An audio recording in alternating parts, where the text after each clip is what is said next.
You know, they say you can hear your entire life in the sound of rain. The pitter-patter on the roof of the first house you ever bought. The frantic drumming against the windshield the night your daughter was born. The soft, gentle mist on the day you bury your husband. And then, there's the cold, silent rain that falls inside you. The kind that starts when the person you love most in the world looks you in the eye and tells you that you no longer matter. That was the rain I heard on Easter Sunday. It wasn't falling from the sky, it was shattering against my soul. And if you've ever felt that cold, silent rain, if you've ever been made to feel small by someone who owes you their world, then you understand why what I did next wasn't about revenge. It was about reclaiming the warmth they tried to steal. But I'm getting ahead of myself. My name is Eleanor Vance. I'm 72 years old. And this is the story of how my grandson, the light of my life, told me I was just old, and how I learned that age isn't a weakness. It's a weapon, sharpened by a lifetime of experience. And trust me, by the end of this, you'll never look at your family the same way again. Stick around. This one has a twist you won't see coming. Soft, thoughtful pause. The sound of rain fades into the gentle hum of a refrigerator, the ticking of a clock.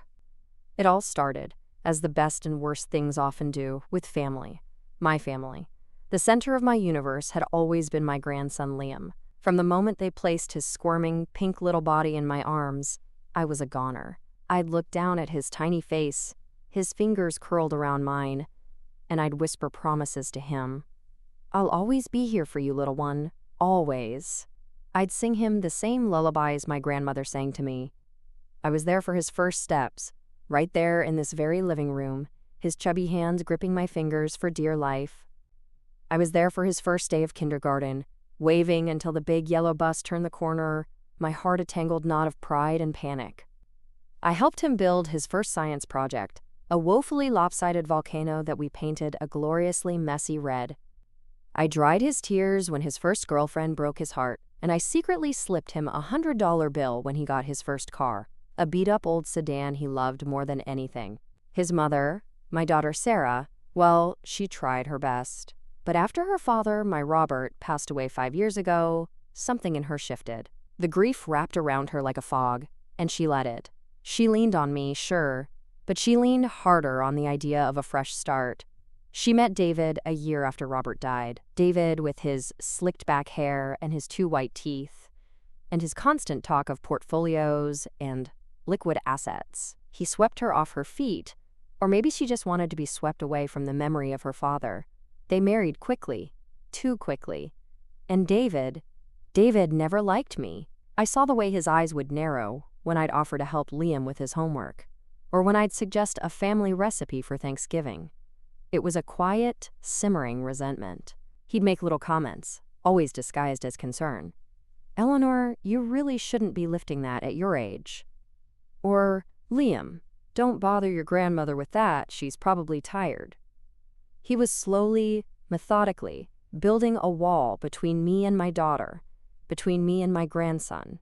And I, like a fool, just kept painting flowers on it, thinking kindness could be mortar. My world had become smaller, quieter. Robert's pension and our savings were enough for me to live comfortably in our little craftsman bungalow, the house we'd bought 45 years ago. It was filled with memories in every crack in the hardwood floor, every smudge on the wallpaper. That was my normalcy. Mornings with a cup of Earl Grey tea on the sun porch, watching the robins in the magnolia tree. Afternoons spent tending to my rose garden, Robert's favorite. Evenings watching the news, then reading a book until I fell asleep. It was a peaceful life. A lonely one, sometimes, but peaceful. I had my routines. I had my home. And I had Liam. Or I thought I did. He was a senior in high school now, a bright kid with a fierce intelligence that sometimes scared me. He'd been accepted to Stanford, his dream school. The acceptance letter was framed on my mantelpiece, right next to a photo of Robert in his Navy uniform. The problem, the enormous, looming problem, was the money. Stanford wasn't cheap. Sarah and David made just enough to disqualify him from most need-based aid, but not enough to easily afford the tuition. There were loans, of course, mountains of them. The weight of it hung over all of us. Which is why, 3 weeks before Easter, I called a family meeting. I made my famous lemon pound cake, Liam's favorite, and waited for them in my cozy kitchen, the smell of citrus and sugar hanging in the air. David arrived first, of course, always punctual when money might be involved. He kissed my cheek, his lips dry and cold. "Eleanor, smells good in here. You really went all out." "It's just cake, David," I said, wiping my hands on my apron. "Nothing is just anything with you, is it?" he said, his tone light but his eyes sharp. He helped himself to a cup of coffee, not offering to pour one for me. Sarah and Liam arrived a few minutes later. Sarah looked tired, her blonde hair pulled back in a messy ponytail. She gave me a quick, distracted hug. "Hey, Mom, everything okay?" "Everything's fine, sweetheart. I just wanted to talk about Liam's future." Liam slumped into a chair at the kitchen table, already scrolling through his phone. He was wearing a Stanford hoodie, a Christmas gift from me. "What about it?" he asked, not looking up. I took a deep breath, my heart fluttering like a bird in my chest. This was it. My big surprise. I've been doing some thinking, and some talking with my financial advisor, Frank. I looked at Liam, willing him to meet my eyes. He didn't. "You know I've always wanted to help with school. Well, I've decided to do more than help." David put his coffee cup down with a sharp clink. "Eleanor, we've talked about this. We appreciate the thought, but your savings, you need that for your care. We don't want you to be a burden." The word hung in the air between us.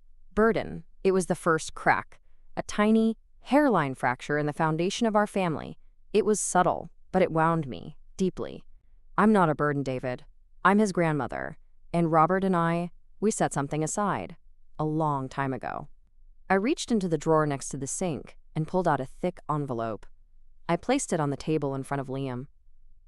"It's a trust, the Robert and Eleanor Vance Educational Fund. It's enough to cover all 4 years at Stanford. Tuition, room and board, books, everything." For a moment, there was complete silence. The only sound was the hum of the refrigerator. Liam finally looked up from his phone, his eyes wide. He stared at the envelope like it might bite him. Sarah's hand flew to her mouth. "Mom, my God, all of it. Are you sure? That's over." "It's $420,000, David finished, his voice flat. He didn't look happy. He looked calculating. His eyes darted from the envelope to me, then to his wife. "That's a significant portion of your net worth, Eleanor. This is incredibly impulsive." "It's not impulsive," I said, my voice firmer now. "Robert and I planned for this. For our grandchildren. It's what we wanted." I turned to Liam, my smile trembling slightly. "It's what I want. For you to go to your dream school without a mountain of debt. That's my gift to you." Liam finally reached for the envelope, his fingers hesitating for a second before he pulled it toward him. He didn't open it, he just looked at it. "Wow, Grandma. Wow, thank you." He said the words, but they sounded hollow, rehearsed. There was no rush to hug me, no tears of joy, just a stunned, almost confused expression. David clapped him on the back. "Well, this is very generous, Eleanor. Very generous. Of course, we'll have our lawyer look over the paperwork. Make sure everything is in order. You understand?" It wasn't a question. "Of course," I said, the joy seeping out of me like air from a punctured balloon. I don't know what I had expected. Streamers. Confetti. Unbridled joy. Not this legalistic suspicion. The conversation shifted then, to logistics, to taxes, to the smart way to structure the disbursements. David took over completely, the envelope now in his possession. My gift. My surprise. I was shuffled to the sidelines. I was just the funding source. The conversation I had imagined, the one filled with tears and gratitude and plans for the future, never happened. They left an hour later, David clutching the envelope, Sarah looking dazed, and Liam already back on his phone, muttering another quiet, "Thanks, Graham," as he walked out the door. I stood in my quiet kitchen, surrounded by the ghosts of the joyful noise I'd hoped for, and looked at the half-eaten pound cake. The first crack had been made, and I had a terrible, chilling feeling that it was only the beginning. The weeks between that meeting and Easter were strange. Surface calm, but with a terrible tension thrumming underneath everything, like a fault line getting ready to rupture. The weather turned warm, and my roses began to bloom, explosions of crimson and peach against the green of the garden. Life, on the surface, was beautiful. Sarah called more often, but the conversations were different. They were peppered with questions David had clearly written down for her. "Mom, just a quick one. That trust fund, is it revocable?" David was just wondering. "Mom, did you use a local lawyer?" David knows a great estate attorney in the city he wants to have take a peek. "Mom, about the house. Your name is still solely on the deed, right? We just want to make sure all your affairs are in order." Each question was another tiny tap on that crack David had started, another little chip out of my autonomy. I answered patiently, each time feeling a little more of my ownership over my own life being gently, politely questioned. Liam became distant. My texts would go unanswered for hours, sometimes days. When I finally did see him, he was different, preoccupied. He'd started talking like David, using phrases like ROI and maximizing potential. The sweet, lanky boy who loved building volcanoes was being sanded down, reshaped into a replica of his stepfather. I tried to bridge the gap. I invited him over for dinner, promising his favorite meatloaf. He came, but he spent most of the meal talking about a new app idea he had, something about cryptocurrency. "It's the future, Grandma," he said, forking a piece of meatloaf. "Banks are obsolete. Old people just don't get it." Old people. The phrase landed like a lead weight on the table between us. "I suppose I'm old people," I said lightly, trying to make a joke of it. He didn't smile. "Well, yeah. I mean, you don't even have a smartphone. How can you understand a decentralized digital currency if you still use a checkbook?" He said it not with malice, but with a casual, matter-of-fact dismissal that was so much worse. It was the first time I truly felt the chasm of years between us, not as a natural fact of life, but as a judgment on my worth. My knowledge, my experience, the life I'd lived balancing checkbooks and saving pennies to build that trust for him, it was all rendered obsolete. Because I was old, the betrayals were small, but they multiplied. I overheard David on the phone one afternoon when they thought I was napping. I was bringing in iced tea from the porch when I heard his voice, low and confident, drifting from the living room. "No, it's perfect. It solves the liquidity problem entirely. The old bat was sitting on it anyway. Yeah, the trust is ironclad, but the house is the real prize, prime property. Once that's in Sarah's name, we can leverage it to finally get the boat. No, she's fine. She's happy in her little world. She won't put up a fight." I froze, the glasses of tea sweating in my hands. The old bat. My house. Leverage it.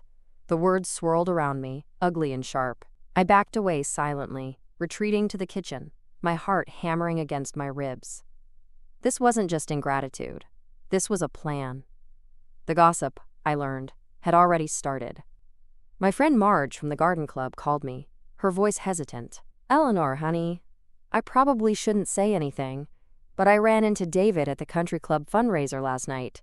He was talking to some people. He mentioned how generous you'd been with Liam's school. But he said he was worried you might be becoming a bit financially irresponsible, that your age was starting to show. He said they might have to step in and help you manage things." I thanked Marge, my hand trembling so badly I could barely hold the phone. The humiliation was a hot flush across my skin. He was laying the groundwork, painting me as a doddering old woman who couldn't be trusted with her own affairs. It was a classic play, and he was executing it perfectly. And through it all, the betrayer showed false kindness. David would show up at my door with a casserole. "Thought I'd save you from cooking, Eleanor." As if I couldn't cook for myself. He'd offer to have his guy look at my gutters. "Wouldn't want you climbing a ladder."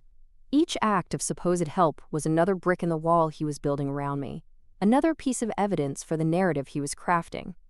Poor, old, incapable Eleanor. The stakes were escalating. It was no longer just about the trust fund. It was about my home, my independence, my dignity. The tension built and built, a pressure cooker, waiting to blow. And it was all leading to Easter Sunday. I should have canceled. I should have pleaded a headache. But some stubborn, prideful part of me wanted to believe it could still be salvaged. That the family I remembered was still in there, somewhere. I spent the morning cooking, my hands moving on autopilot, glazing the ham, whipping the potatoes, baking the rolls. The house filled with the familiar, comforting smells of a holiday, a stark contrast to the cold dread sitting in my stomach. They arrived at 2 o'clock. Sarah brought a store-bought pie, still in its plastic container. David carried a bottle of expensive wine, which he proceeded to open and pour for himself and Sarah without offering me any. Liam slouched in, his headphones still on, giving me a brief, one-armed hug before beelining for the living room and the television. We sat down to eat. The dining room table was set with my mother's china, the silver polished to a high shine. Sunlight streamed through the window. It looked perfect. It felt like a funeral. For a while, the conversation was painfully mundane. The weather. The traffic. David held court, telling a long, tedious story about a client at work. I pushed my food around my plate, my appetite gone. And then, David pivoted. He always did. He took a sip of his wine and said, "So, Eleanor, we've been thinking." I knew that tone. It was his "I've already decided" tone. I put my fork down. "Oh? About the house," he said, as if it were the most natural topic in the world for an Easter dinner. "This place is a lot for you to manage. The yard work alone, and those stairs to the second bedroom are getting steeper every year, aren't they?" Sarah looked down at her plate, her cheeks flushing. She knew what was coming. "I manage just fine, David," I said, my voice quiet but steady. "Of course you do," he said, his smile condescending. "But for how long? We just want what's best for you. There's a fantastic, new senior living community going in over on Elmhurst. Assisted living. All the amenities. Meals provided, housekeeping, nurses on call. It's like a permanent vacation." I stared at him, the audacity of it sucking the air from my lungs. He wanted to put me in a home. My home. Liam, who had been quiet until now, snorted. "Assisted living? Seriously, Dad? That's for like 90-year-olds. He took a bite of a roll. "Grandma's not there yet." A tiny flicker of hope sparked in my chest. He was defending me. David waved a dismissive hand. "It's about planning ahead, son. Being proactive. The equity in this house could fund a very comfortable lifestyle for your grandmother for decades. And it would free her from the burden of upkeep." He turned his smile back to me. "We've already talked to a realtor. The market is hot right now. We could get over 600 for this place, easy." The spark died. They had already talked to a realtor about my house.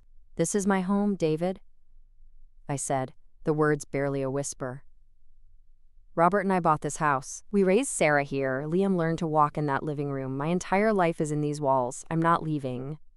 David's smile tightened. "Eleanor, be reasonable. It's just a house. Your family is what matters. And your family is worried about you, all alone out here.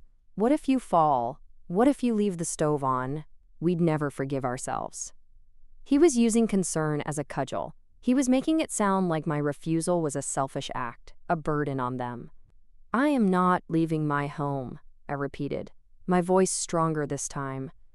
That's when Liam sighed, a loud, exasperated sound. He threw his napkin on the table. "God, Grandma, why do you have to be so difficult?" The room went silent. I turned to look at him, my grandson, the boy I had built volcanoes for, the boy whose college education I had just handed over on a silver platter. He looked back at me, his expression one of pure annoyance. "Dad's right. This place is huge. It's dumb for you to live here all by yourself. It's a waste. And that senior place sounds cool. They have a pool and stuff." My heart cracked. "Liam, this is my home." "It's a house," he shot back, his voice dripping with teenage scorn. "It's wood and nails. You're being so emotional about it. It's not logical." Tears pricked at my eyes, but I refused to let them fall. "Some things aren't meant to be logical, Liam. Some things are about love and history. and memory. He rolled his eyes, a full, dramatic, dismissive roll, and then he said it, the words that would change everything. He looked right at me with all the contempt a 17-year-old can muster and said, "You're just old. You're scared of change. You don't get the real world. That trust fund thing was cool and all, and thanks for that, but this is just you being sentimental and old. You're just old." The words hung in the air, sucking all the sound, all the light, out of the room. They were so much worse coming from him. David's words were calculated cruelty. Liam's were the unvarnished, brutal truth of how he saw me. I was not his beloved grandmother. I was not the keeper of his childhood memories. I was an old woman, an obstacle, a sentimental fool. I saw Sarah flinch, but she said nothing. She just stared at her plate. She didn't defend me. She didn't reprimand her son. Her silence was a betrayal all its own. David looked like he'd just won the lottery. He tried to hide his smile behind his wine glass. "Now, Liam, that's not a respectful way to talk to your grandmother." His tone was a mockery of discipline. I stood up. My legs felt weak, but I forced them to hold me. I looked at the three of them, my daughter, my son-in-law, my grandson, sitting at my table, eating my food, in the home they wanted to sell out from under me. "I think you should leave," I said. My voice was eerily calm. The cold, silent rain was falling inside me now, turning everything to ice. David had the decency to look slightly surprised. "Eleanor, don't be dramatic. It's a family discussion." "There is no discussion," I said, my gaze sweeping over each of them. "This is my house. I am not leaving. And you are no longer welcome in it. Get out." There was a stunned silence. Liam looked shocked, then angry. Sarah finally found her voice. "Mom, please." "Now, Sarah." They left. They gathered their things in a stiff, embarrassed silence and filed out the door. David didn't look back. Sarah looked like she wanted to say something, but ultimately just got in the car. Liam shot me one last, sullen look before slamming the car door. I stood in the doorway and watched their car disappear down the street. Then I closed the door. I turned and looked at the ruins of Easter dinner, the half-eaten ham, the china, the empty wine glass. I walked to the table and picked up Liam's plate.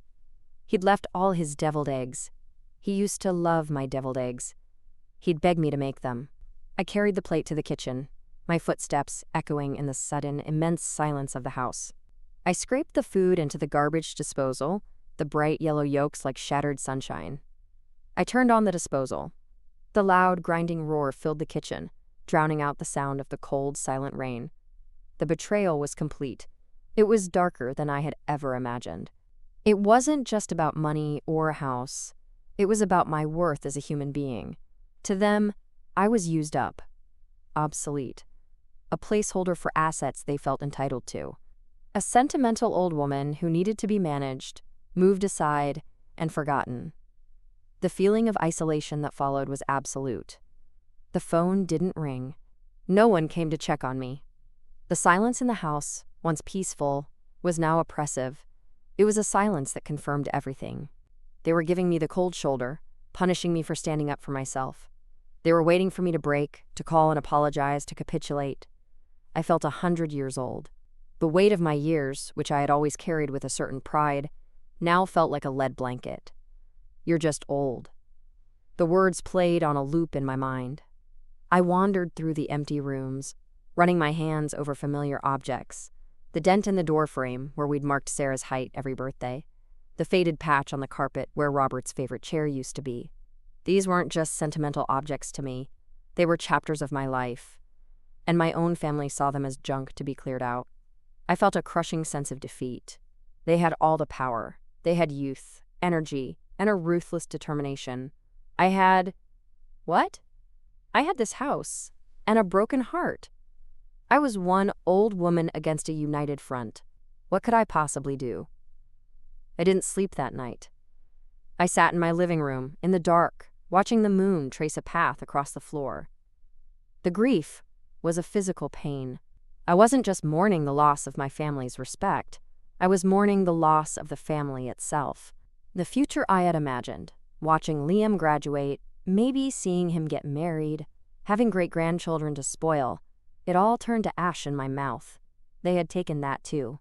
But somewhere, in the deepest, coldest part of that long, silent night, a tiny ember began to glow. It was faint at first, barely a flicker. It was the memory of my Robert. He was a quiet man, but a strong one. He'd faced down bullies in the Navy and crooked foremen at the plant. He used to say, "Ellie, don't ever start a fight. But if someone pushes you into one, you make damn sure you finish it." They had pushed me. They had pushed the woman who loved them more than anything in the world. And as the first rays of dawn began to lighten the sky, that tiny ember of memory began to burn away the cold. It wasn't warmth, not yet. It was a cold fire, a determined fire. I was old. They were right about that. But they were wrong about what that meant. Being old didn't mean I was weak. It meant I was patient. It meant I had a long, long memory. And it meant I knew how to plan. I got up from my chair. My bones ached, but I stood straight. I walked to the hall closet and pulled down a small, sturdy lockbox from the top shelf.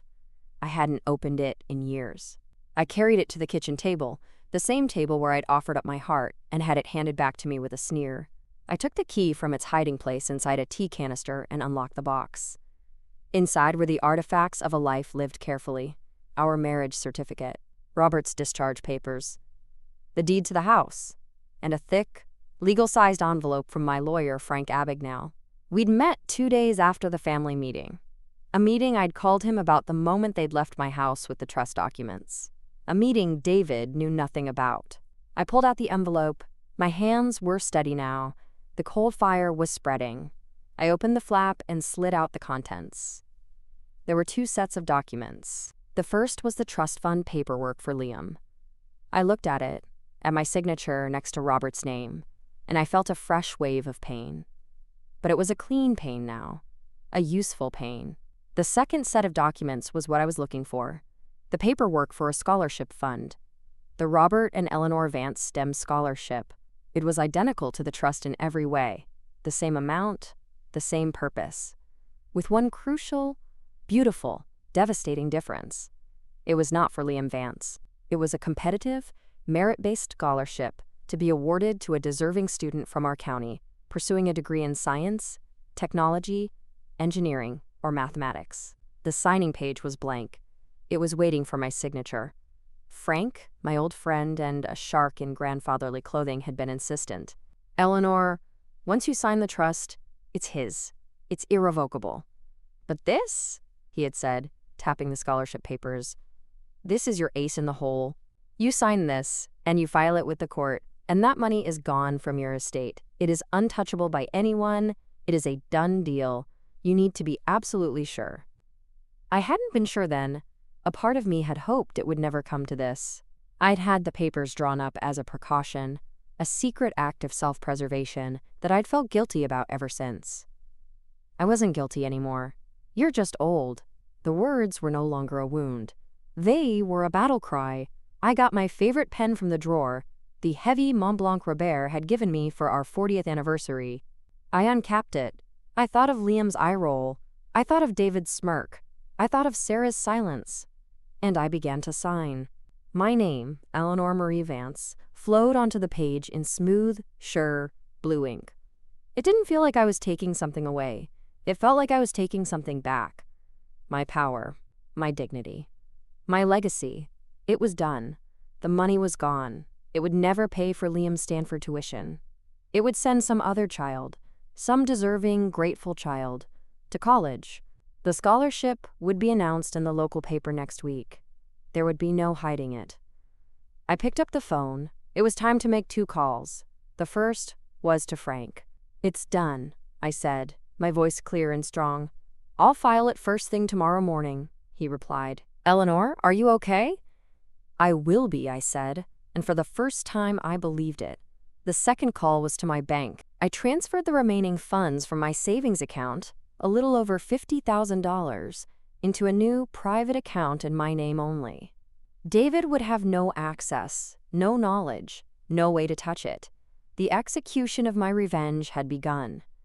And it was only the first move. The next few days were a study in quiet tension. I went about my life as normal.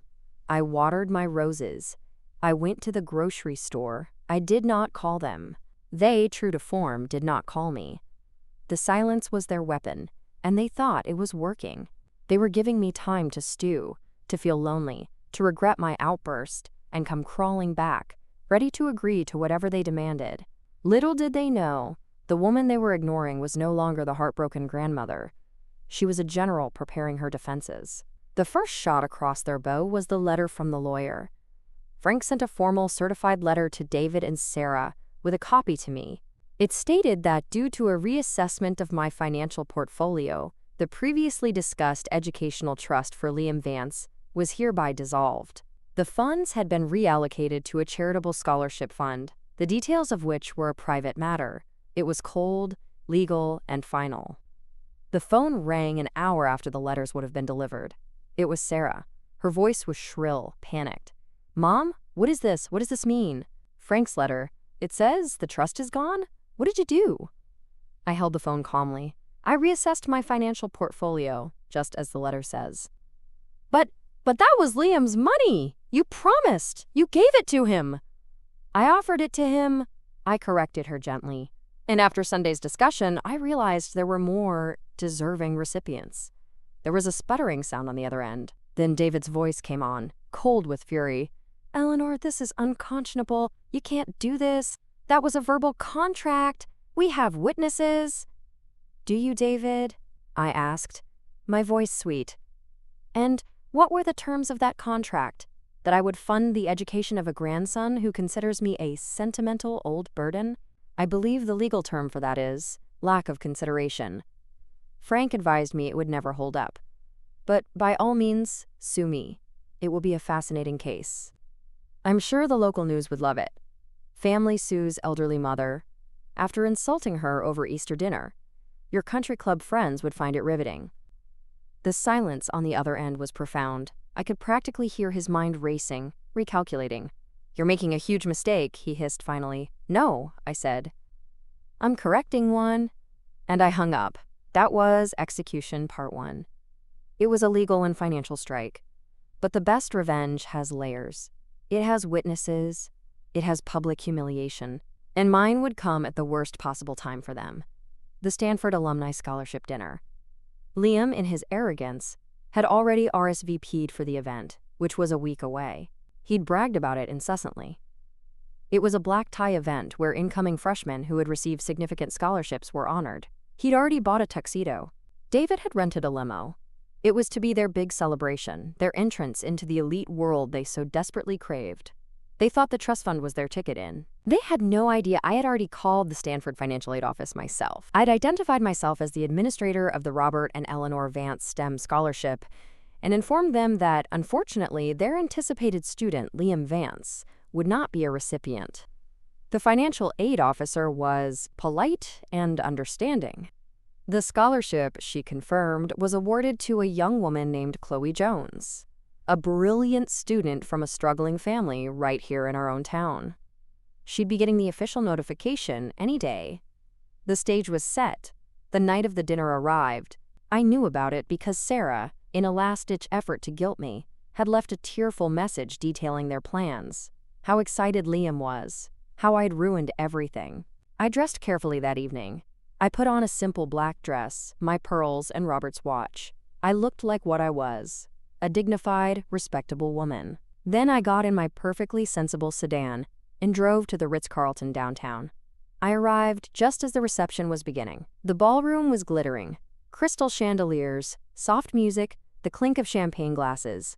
I saw them immediately. They were a trio of radiating anxiety, disguised as excitement. Liam looked painfully young in his tuxedo. Sarah was wearing a too-tight sequined dress. David was puffing out his chest, shaking hands too vigorously, playing the proud patriarch. I stood in the shadow of a marble column, unseen. I watched them preen and posture. I heard David boasting to a group of strangers. "Yes, my son, Liam, heading to Stanford in the fall. Full ride. Family took care of it. He said it like he'd written the check himself. Then the announcements began. The dean of admissions took the podium. He spoke about excellence, promise, the future. Then he began to call the names of the scholarship recipients. Each time a name was called that wasn't Liam's, I saw David's smile get a little more strained. Liam was starting to look confused. Sarah was clutching her champagne flute like a lifeline. Finally, the dean reached the final, largest scholarship. And now, for the newly endowed Robert and Eleanor Vance STEM Scholarship, a full 4-year award established by a beloved local family to support a future leader in the field of engineering. David puffed up again, ready for the glory. He put a hand on Liam's shoulder, preparing to guide him forward. "This year's recipient," the dean said, smiling, "is a remarkable young woman from right here in our community, a student who has overcome significant adversity to rank first in her class, captain the robotics team, and design a water purification system for communities in need. Please give a warm welcome to Chloe Jones." Polite, enthusiastic applause filled the room. A young woman with intelligent eyes and a kind, nervous smile walked toward the stage. She was wearing a simple, elegant dress that probably cost a fraction of Sarah's. The look on my family's faces was worth every penny of that $400,000. David's face went from smug anticipation to purple, apoplectic shock. Liam looked like he'd been slapped. His mouth hung open. Sarah just looked lost, her eyes darting around the room as if looking for an explanation. And then, Liam's eyes found me. I was still standing by the column, watching them. Our eyes met across the crowded, glittering room. I didn't smile. I didn't frown. I just looked at him. I let him see the calm, the resolve, the absolute lack of regret in my face. His expression crumbled from confusion to dawning, horrified understanding. He knew. He knew I was responsible. He knew I had done this. He turned and grabbed his father's arm, whispering frantically, pointing toward me. David's head snapped around. His eyes locked on mine. The hatred in them was a physical force.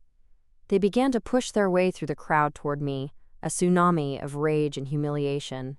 People were starting to notice. The polite applause for Chloe Jones died down as the commotion grew. They reached me. David got in my face, his breath smelling of expensive scotch. "You?" he spat, his voice a low, venomous whisper. "You miserable old witch. What have you done?" "I've given my money to a deserving student, David," I said, my voice calm and clear. It carried in the sudden hush around us. It seemed the logical thing to do. "That was Liam's," he snarled, forgetting the audience, forgetting everything but his rage. "You promised it to him. You can't just take it back." "I didn't take it back," I said, looking past him to Liam. "I gave it to someone who understands that a gift isn't an entitlement. Someone who wouldn't look at the giver and see just a useless old woman." Liam flinched as if I'd struck him. "You've ruined him," Sarah cried, finally finding her voice. Tears were streaming down her face, smudging her makeup. "He can't go to Stanford now. You've ruined his life." "No, Sarah," I said, my voice softening for just a moment with a mother's pity. "You and David did that. You taught him that generosity is weakness. You taught him that family is something you use.